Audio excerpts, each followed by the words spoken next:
Hello and welcome to the Grow Your Yoga series. My name is Todd McLaughlin and I'm here at Native Yoga Center.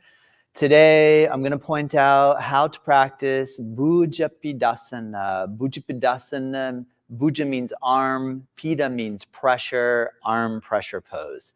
All right, Bhujapidasana is a very challenging arm balance pose. This tutorial is primarily designed around Ashtanga Yoga for beginners. If you are new to yoga in general or new to the Ashtanga Yoga practice, then I want to show you a couple of different ways that you can practice Bhujapidasana safely, easily, and then I'll show you some tips and tricks on how to build up to be able to do the entire or full Bhujapidasana position. Just so that you know where we're going with this, Bhujapidasana is an arm balance pose where we come from down dog. We jump around the hands. You squat down. You cross the feet in front of you. And once you can balance on your arms, then or now we attempt to bring the top of our head down to the floor. So it's just a bending of the elbows, controlling our body weight so that our head can come down and lightly touch, holding for 5 breaths, and then keeping the balance and returning back up into the position. So as you can see, this is not a beginner yoga pose. However, let me show you a couple things you can do.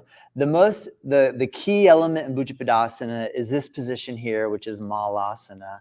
Malasana, garland pose, is where we do the yogi squat. One way to practice the yogi squat is to rest the elbows on the knees and to bend the knees enough that you can start to work this chair-like position.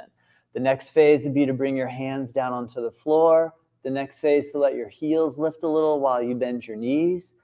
If you can get to the point where you can do a full knee bend in both knees, this is a critical ingredient for successful Bhujapidasana alignment. Then the next challenge would be or is to be able to bring the heels down onto the floor and to rest full body weight. So as a beginner to yoga, if you're new to yoga in general, start off with a squat position with your elbows on knees, hands to floor, heels lift, work toward bend of the knees, work toward heels to the ground. The deeper you can go into this pose here, Malasana, the easier the next steps are in Bhujapidasana. The second thing that we'll work toward, hand placement. Hands we want to have about shoulder width apart. One of the key ingredients in Bhujapidasana is to not lift the heel of the palms off of the floor. The key is to keep the heel of the palms down on the floor the entire time.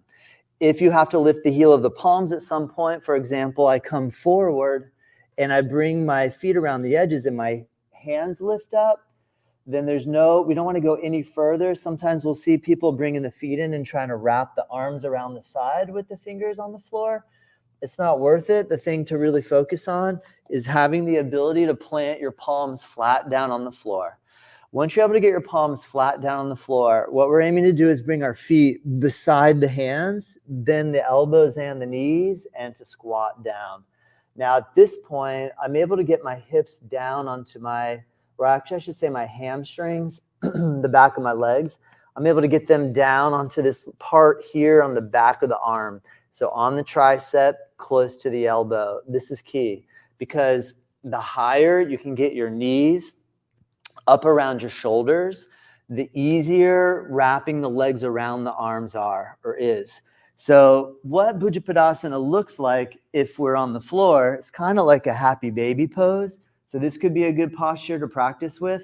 And Bhujapidasana is kind of like doing this sort of position here, where you have your arms through and your feet crossed.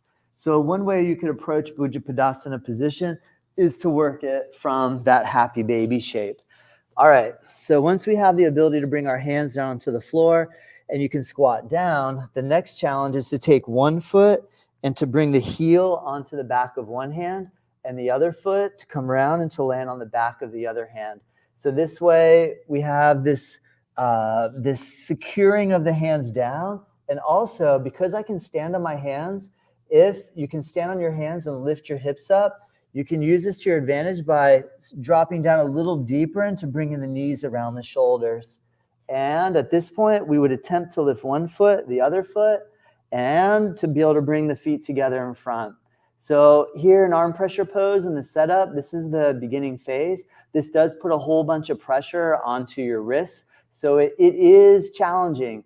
And in the beginning, you really got to pay attention to the sensation of your wrist and make sure that you don't hold it for too long and create wrist discomfort and or pain. So in the beginning, just try to log in like 5 to 10 seconds holding here, or 5 to 10 breaths. That's a little longer than 5 to 10 seconds, but you get the idea. Count the amount of breaths that you can take in the pose and start to build your ability to put pressure onto the hands like this. So remember, the way that you're going to start, though, is just to work on the squat. If we don't have a squat, if this is as far as we can go in the pose, what typically happens is we put the hands down, but there's not the ability, there's the inability to be able to bring the heel of the palms down to the floor. So there's this little shift right here is going to have a lot to do with it. So again, this is an advanced pose. It is in the primary series of Ashtanga. However, if you look across the board at all the different yoga traditions, this pose doesn't pop up. If it does at all, it doesn't pop up until way later in sort of advanced yoga classes. So keep that in mind when you approach primary series and you feel frustrated with this pose. Don't let it, because it is a very challenging advanced asana. So work the fundamentals of the hip stretch. Let me just give a couple of pointers to move us down the road wherever your ability level lies. I want to give you a couple of ideas of different ways you can go. Now, one of the big fears is, what if I fall and land on my head on the floor?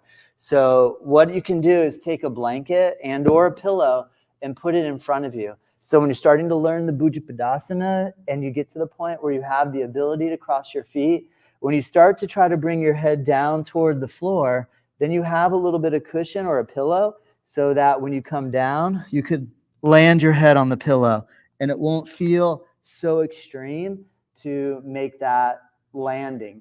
So that can help. You can always remove the pillow, the blanket, once you feel ready. Now, there is a very fancy transition in Ashtanga primary series going from Bhujapadasana into a pose called Titibhasana, which is either insect or firefly pose, that then comes back into floating into a Bakasana position, which is the crane or the crow, and jumping back out of that into Chaturanga Dandasana, looking something like this. If you have the Bhujapadasana and you're able to cross your legs around in front, you would come down, touch your head, and hold for 1, 2, 3, 4, 5. When you come back up, if you can unlock the feet and straighten the legs into a Titibhasana, pull back the legs and bring them up into a Bakasana, you can jump from here back into Chaturanga Dandasana. Now, again, this is advanced work.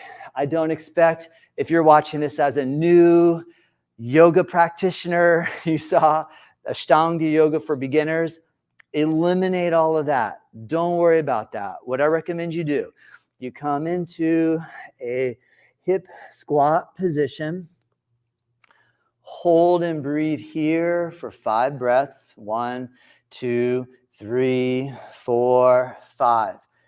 Include the inhale up, which means then step your feet back, touch your knees onto the back of the arms like the prep for a Bakasana. Inhale, and then exhale, step or jump back, and practice lowering down. So these are the, excuse me, these are the steps to get into Bhujapadasana, to work toward the full position. Now, there's one more tidbit of information I want to give you for those of you that are getting to the point where you can get your feet crossed. But the hard part now is to actually get the head to the floor. So let me point out a couple of strategies that you can employ. All right, so you set up to the point where you can get your feet to cross in front. Wow, I almost lost my balance. All right, so you have your feet in front. What I recommend you do, let your feet touch the floor.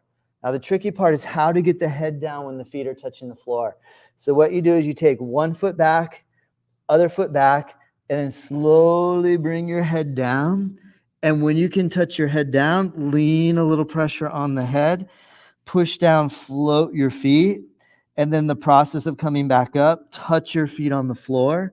slowly tip back and lift your head up. And then that's how you can kind of build baby steps, getting into the Bhujapidasana full position where you touch your head down on the floor.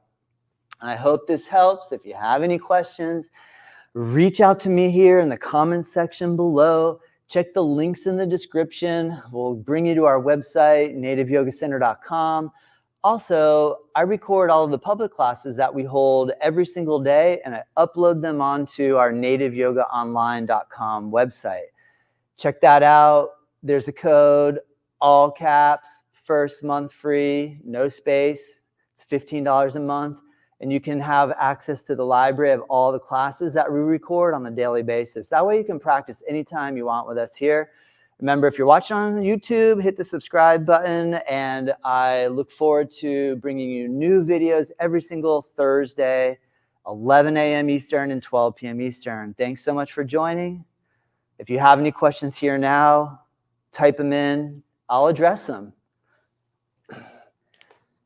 Also, every single Friday, I have a podcast show called Native Yoga Toddcast. Check it out. Every Friday, I release a new episode. All right. Thanks so much. Until next time.